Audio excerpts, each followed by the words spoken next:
le coup de marteau. Et donc, nous sommes toujours avec Éric Denessé, directeur du CF2R, Centre français de recherche sur les renseignements. Alors, Éric Denessé, vous souhaitiez également parler. Alors, peut-être y a-t-il des points déjà sur cette situation Russie-Ukraine que vous souhaitiez peut-être développer, notamment la situation intérieure ukrainienne, et puis aussi le reste du monde, hein, Taïwan, ce qui se passe notamment à Taïwan, que vous vouliez aborder, et puis l'affaire Julian Assange. Oui, alors en prolongement de ce qu'on vient de voir avec Régis Sommier, et moi, il y a un élément qui me semble très intéressant, c'est les mensonges continus de Zelensky. Vous savez que le président ukrainien a annoncé officiellement il y a quelques jours que son pays avait perdu 31 000 morts. Oui. J'ai du mal à ne pas sourire au cours de ce conflit. Alors, peut-être est-ce un lapsus. Je rappelle que le New York Times, dès l'an dernier, estimait à 120 ou 105 ou 100 ou 120 000 morts les combattants ukrainiens. Le Mossad avait parlé de 150 000 morts. Donc, on est probablement 4 ou 5 fois en dessous de la réalité. Mais en tout cas, les mensonges continuent et il n'y a aucune honte côté ukrainien et Zelensky d'évoquer ce genre de choses. Il y a un élément qui me semble aussi important à avoir à l'esprit, c'est que on parle de 30 000 victimes civiles qu'aurait provoqué l'offensive russe. Mhm. Je pense que ce sont des chiffres qui me semblent tout à fait légitimes. Et je crois qu'il est important de les comparer aux victimes civiles de l'opération Glaive de fer que mènent les Israéliens à Gaza, puisqu'on est aujourd'hui à plus de 26 000 ou 27 000 victimes, dont bien sûr probablement un quart de combattants du Hamas. Ça veut dire que proportionnellement, les Israéliens font entre 4 et 5 fois plus de victimes civiles depuis de leur opération Glaive de fer à Gaza que n'en ont fait les Russes depuis 2 ans en Ukraine. Et je pense que c'était important de le signaler Tout parce à que fait. on met bien sûr l'accent sur, entre guillemets, les turpitudes de Moscou, et il ne s'agit pas de gommer celles aujourd'hui que mènent les Israéliens de manière hautement contestable contre les populations civiles. Oui. Alors, vous évoquiez effectivement la situation intérieure. Ça va aussi très très mal sur le plan intérieur côté ukrainien.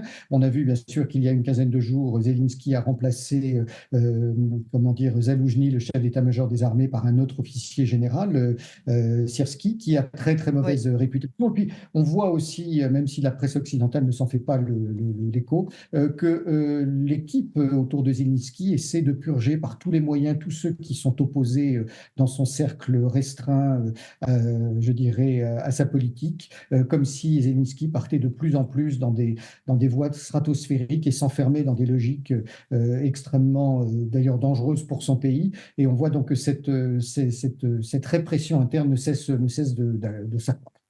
D'accord, ça c'est intéressant aussi pour mieux comprendre ce qu'on disait tout à l'heure, hein, peut-être aussi les soubresauts d'une bête qui elle-même, est affaiblie, en tout cas acculée. Alors concernant également, les sanctions, vous souhaitiez aussi revenir sur les sanctions, contre la Russie? Oui, alors encore une fois, dans le prolongement de la réunion d'hier soir, on voit bien que les sanctions continuent à être comment dire, déclenchées contre la Russie. L'Union européenne a déclenché son 13e paquet de sanctions. Les Américains ont dit qu'ils avaient eux aussi déclenché des sanctions comme jamais ils ne l'avaient fait auparavant contre Moscou. Pareil dans le discours aussi bien de Joseph Borrell, de ses conseillers sur ce qu'il convient de faire contre la Russie. Donc on voit que nos dirigeants européens et occidentaux s'enferment en permanence dans cette mauvaise analyse en pensant que cela va mobiliser peut-être l'opinion à leur côté, que ça aura un impact sur Moscou. Or, la Russie vit sous sanctions depuis 2014. On lui a appliqué à peu près toutes les sanctions qu'il était possible de lui appliquer et ça n'a strictement rien changé. Le plus comique, c'est de voir aujourd'hui le G7, donc les principaux pays occidentaux, intimer quasiment l'ordre à la Chine et à l'Iran de cesser d'approvisionner la Russie, alors en composants de toute nature et jusqu'en armes pour les Iraniens.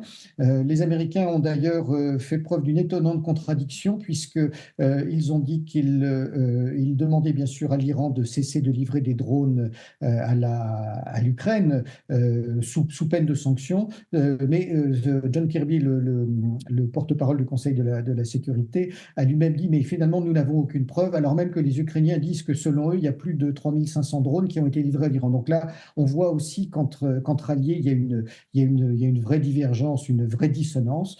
J'ajouterai deux choses qui me semblent particulièrement importantes, et ça, j'attire l'attention des auditeurs. D'abord, que l'Europe est passée devant les États-Unis en matière d'aide financière à l'Ukraine. L'Europe a proposé plus de 140 milliards de dollars, elle n'en a versé que 77 pour l'instant. Les Américains sont à 67 milliards de dollars, donc ça veut dire que cette guerre coûte beaucoup plus cher à l'Europe, qui n'est pas à l'origine de ce conflit, qu'aux Américains qui l'ont déclenché. Et puis, on a eu une déclaration très intéressante de la directrice de la Banque européenne pour la reconstruction et le développement, la BERD, qui déclare, et ça c'est assez essentiel, que finalement, l'aide aujourd'hui qu'ont fourni l'ensemble des pays occidentaux à l'Ukraine est plus importante que le plan Marshall Ah qui a oui. été le construction de l'Europe à l'issue de la Seconde Guerre mondiale, donc après 6 ans d'un conflit absolument majeur qui a touché le monde entier. Or, aujourd'hui, pour ce seul conflit ukrainien, nous avons dépassé cette somme, alors que le conflit s'étend sur une distance extrêmement faible.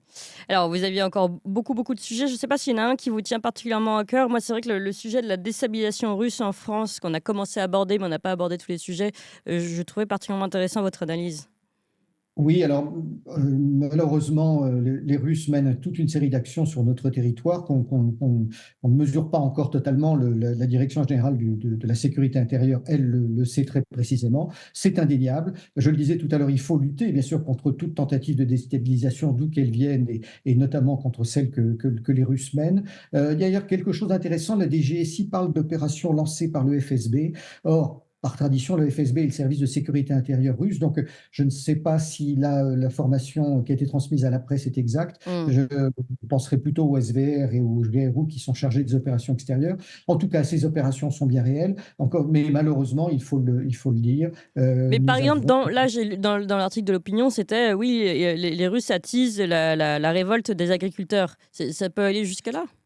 Alors, toutes les formes sont possibles, mais bien sûr, il faut faire la part des choses entre le fantasme qui existe autour de ces déstabilisations, qu'il y en ait, c'est certain, qu'elles soient derrière tout ce qui se passe en France, bien sûr, c'est beaucoup moins probable. Il faut aussi se poser la question de quelle manière le gouvernement et certains médias aux ordres utilisent eux-mêmes cet argument pour essayer de refaire l'union autour d'eux, et que les Français arrivent à percevoir la Russie comme un ennemi. D'ailleurs, nous nous posons, nous, avec mon équipe, une question. On voit en ce moment se multiplier dans la presse un certain nombre d'articles sur les collaborateurs qui ont travaillé avec l'URSS pendant la guerre froide. Oui. Ça, c'est intéressant parce qu'en réalité, il n'y a strictement aucun scoop dans ces différents reportages qui sortent. Ce sont des informations qui sont connues par tous ceux qui s'intéressent aux questions d'enseignement. Ils sont dans les archives Mitrokin, qui sont un livre publié en anglais qui est bien connu. Voilà, j'ai envie de dire, on se Vous demande s'il y parlez a un de hasard. notamment, enfin, vous avez des idées en tête en particulier quand vous parlez de ces collaborateurs? On a parlé bien sûr à l'Express de Grambach, il y en a un Hmm. certain nombre qui ont été cités. Encore une fois, tout ça n'est pas une surprise. Certains ont même été probablement cités de manière exagérée. Maintenant, cette conjonction d'articles sur le Hmm. sujet peut laisser penser par certains côtés qu'on essaie de refaire sortir ces vieilles histoires pour assimiler ce qu'est aujourd'hui la Russie à ce qu'était hier l'URSS, et par cet amalgame refaire monter le sentiment que c'est notre ennemi héréditaire contre lequel on doit lutter. Donc, si c'est vraiment le cas, tout cela est quand même assez grossier et maladroit, ce qui ne veut pas dire que l'URSS n'était pas notre ennemi Bien juré sûr. pendant très longtemps, mais la situation est totalement différente avec la Russie aujourd'hui. Hmm. Alors, y a-t-il un dernier point peut-être sur le reste du monde que vous souhaitiez aborder? Et moi, je suis très intéressé par ce qui se passe aujourd'hui en Australie, notamment, où ce gouvernement australien, qui nous a à nombreuses reprises planté le couteau dans le dos sur les contrats d'armement et continue de le faire, a néanmoins protesté de manière assez véhémente contre les Américains et les Anglais ces derniers jours, concernant l'affaire Julian Assange, en disant que c'était assez, que cet homme devait pouvoir aujourd'hui être libéré et rentrer chez lui. Et ce coin, finalement, dans cette espèce d'uniformité anglo-saxonne est intéressant, parce que ça montre que ça commence à se fissurer au sein de ce groupe anglo-américain. Ok, eh ben, merci beaucoup Éric Denessé pour ce tour d'horizon, évidemment très important pour mieux comprendre tout ce qui se passe aujourd'hui. Je rappelle que vous êtes directeur du CF2R. Merci encore, et merci à vous tous d'ailleurs, parce que nous sommes en quasi record d'audience en ce moment, à 70 personnes de ce record évidemment, puisque peut-être ici vous trouvez des informations que vous n'avez pas ailleurs tout simplement, et des analystes que vous n'avez pas ailleurs. Merci donc encore Éric Denessé, merci à vous tous, n'hésitez pas à continuer à à nous soutenir, à mettre vos pouces pour faire monter encore. Eh bien, vous savez, ça fonctionne par algorithme et comme ça, on sera encore plus nombreux. Nous allons pouvoir dépasser ce record dans quelques instants.